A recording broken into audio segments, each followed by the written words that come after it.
ឆ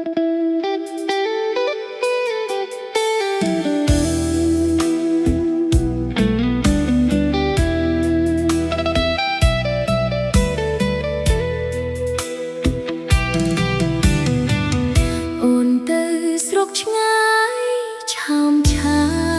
យបងស្រក់ទឹកភ្នែកអូនចង់តែស្រែក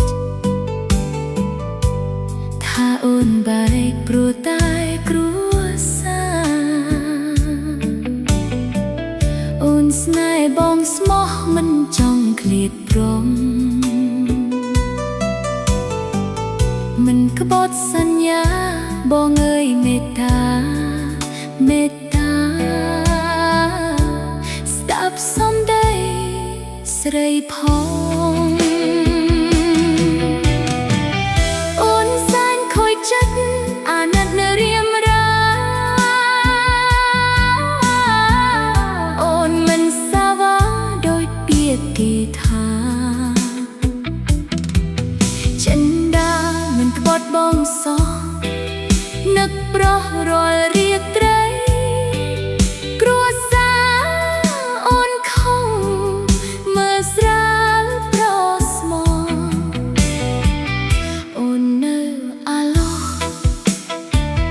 អាឡ័យសងសោ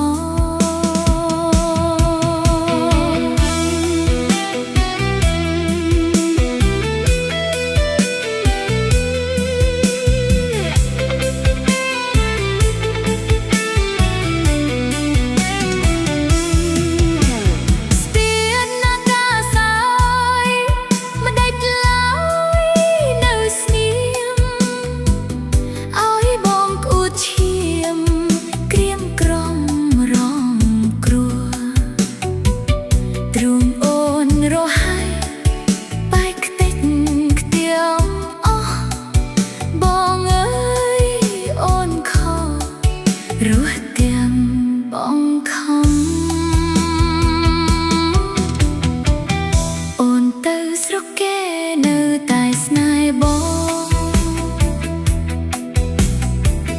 លាក់ខ្លួនពួនយំក្រៀមក្រំកន្លងចំណោត្រជាក់ធ្លាក់មកម្ដង